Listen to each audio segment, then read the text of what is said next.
నల్గొండ గడ్డ మీద ఆమరణ నిరాహార దీక్ష చేసి చావు నోట్లో తలకాయ పెట్టి తన ప్రభుత్వమైన తన అధిష్టానాన్ని కూడా తెలంగాణ కోసం ఎదిరించి నిలబడి తెలంగాణ రాష్ట్రాన్ని సాధించిండు.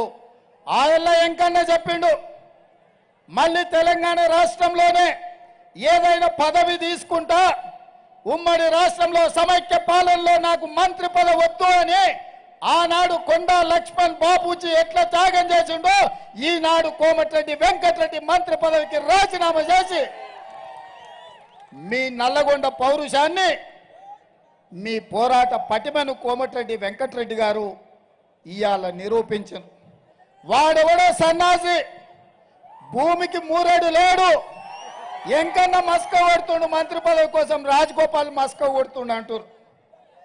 ఆ సన్నాసికి ఒక్క మాట చెప్పదలుచుకున్నా నేను.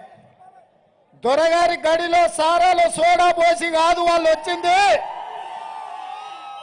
కోమటిరెడ్డి బ్రదర్స్ రక్తాన్ని చెమటగా మార్చి భుజాలు కాయలు కాసేలా 3 రంగుల జెండాను మోసి నాయకులుగా ఎదిగినరు.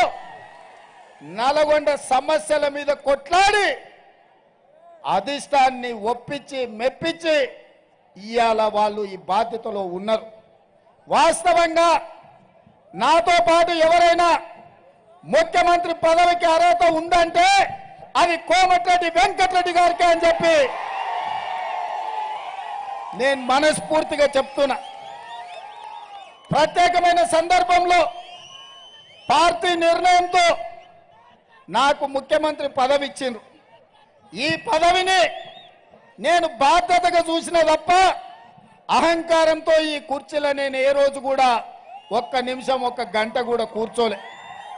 ఈ బాధ్యతతోటి రోజుకు 18 గంటలు పనిచేసి పేదవాడి సంక్షేమం కోసం, పేదవాడి అభివృద్ధి కోసం తెలంగాణను ప్రపంచంలో అభివృద్ధి చెందిన రాష్ట్రంగా నిలబెట్టడం కోసం అహర్నిశలు కృషి చేస్తున్న మిత్రులారా, 60 ఏళ్ల ఆకాంక్ష, 1200 మంది విద్యార్థుల బలిదానంతో వచ్చిన తెలంగాణ 10 సంవత్సరాలు కేసీఆర్ గడిలో బందీ అయి తెలంగాణ తల్లి కన్నీళ్లు పెడుతుంటే మళ్ళీ కాంగ్రెస్ పార్టీ కార్యకర్తలు నడుం బిగించి తెలంగాణ తల్లికి విముక్తి కలిగించిండ్రు. ఆ సమస్యల్ని పరిష్కరించాలి అని ఇవాళ నేను బయలుదేరిన. మిత్రులారా, నా ఇంటికి వచ్చి